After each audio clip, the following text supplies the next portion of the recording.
Assalamualaikum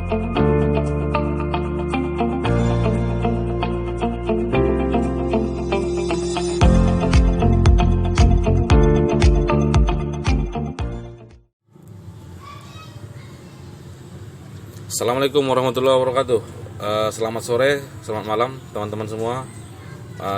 Kali ini saya akan membahas sedikit ini mengenai review penggunaan zero loss minggu lalu ya. Jadi langsung saja di sini terjadi pada saat MA50 ini crossing dengan mid BB. Pada saat close candle yang ini euro out H1 ya. Pada saat close candle yang ini sudah terjadi zone zero loss di sini. Karena ini MA50 mid BB sudah tersusun. Kemudian harga langsung naik sampai top BB.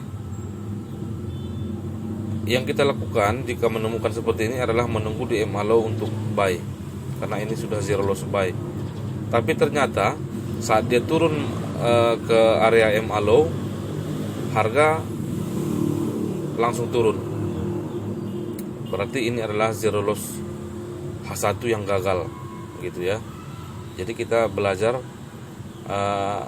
beberapa hal pada kondisi-kondisi tertentu. Zero loss ini harus kita abaikan memang. Jadi itulah yang akan kita pelajari pada video kali ini. Nah, jadi di sini di saat kita harga masuk ke MA low ini untuk buy, itu di M15 sudah terkonfirmasi. Di M15 kita lihat dulu di M15. Di M15 pada saat ini sudah memang berada di MA50. Di sekitar MA50 gitu. Tapi dia gagal gitu ya. Jadi zero loss yang ini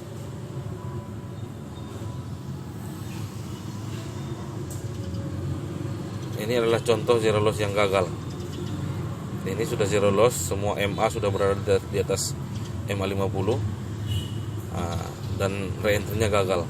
Apa yang menyebabkan dia gagal itu yang perlu kita cari tahu ya, untuk kita bisa menghindarinya, ataupun ini bisa kita jadikan filter pada saat ada kondisi zero loss dan kita bisa memfilternya. Memang pada saat itu, pada saat terjadi zero loss ini, di alert kami itu memang keluar zero lossnya ya. Ini pada jam 17.13 itu memang ini zero loss keluar di euro out. Pemberitahuannya zone zero loss buy, signal euro out H1, tunggu rejection di M50 atau low BB M15. Namun dia gagal. Di sini gagal. Jadi di sini saya menemukan penyebab kegagalannya gitu ya. Jadi ini bisa kita jadikan filter pada entry-entry kita pada zero loss di hari-hari yang akan datang. Pada saat harga ini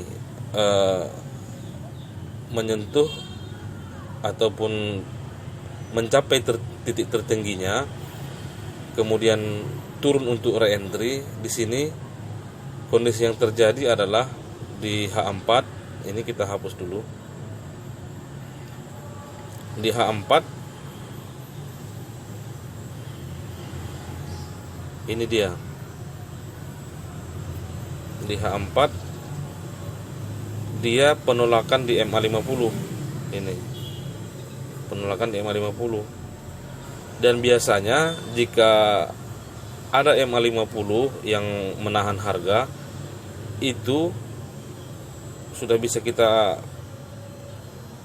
hampir 90% itu di time frame di atasnya itu pasti ada re-entry. Ini kan H4 tertolak di MA50, cek D1. Nah ini re-entry dia, di re-entry sell di D1 di daily. Re-entry sell daily dikonfirmasi oleh rejection di MA50 H4 ini. Itulah kenapa H1 tadi kalah, karena D1 reentry, H4 rejection MA50, dan ini akan terus lanjut, bahkan ini sudah CSAK ya gitu. Jadi kegagalan zone zero loss pada H1 ini adalah karena di time frame di atasnya di H4 itu terjadi penolakan di MA50. Jadi kesimpulannya teman-teman, ini bisa kita jadikan satu filter untuk menyaring entry zone zero loss. Jadi begitu kita melihat ada zero loss di H1, kita harus pantau dulu ke H4. H4-nya misalnya ada MA50, sudah, kita tidak usah menunggu reentry-nya lagi, kita bisa cari pair yang lain.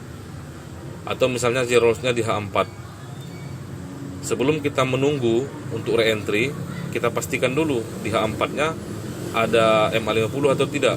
Jika ada, abaikan saja, kira-kira begitu. Ini adalah satu filter. Saya sudah menemukan ada sekitar 3 ya. Dalam Sabtu Minggu ini saya mempelajarinya, dan saya menemukan 3 ciri awal zero loss itu akan gagal. Jadi ini pada kesempatan kali ini saya share untuk kita semua satu penyebabnya atau satu ciri-ciri untuk zero loss ini bisa jadi gagal, yaitu terjadinya penolakan MA50 satu di time frame di atasnya, dan itu di atas yang penolakan MA50 itu pasti ada reentry yang berlawanan begitu. Jadi perlu kita pantau juga ya, begitu ada zero loss langsung lihat dulu ke time frame di atasnya. Demikian teman-teman semua, semoga apa yang saya pelajari ini bisa juga bermanfaat untuk kita semua. Demikian, assalamualaikum warahmatullahi wabarakatuh.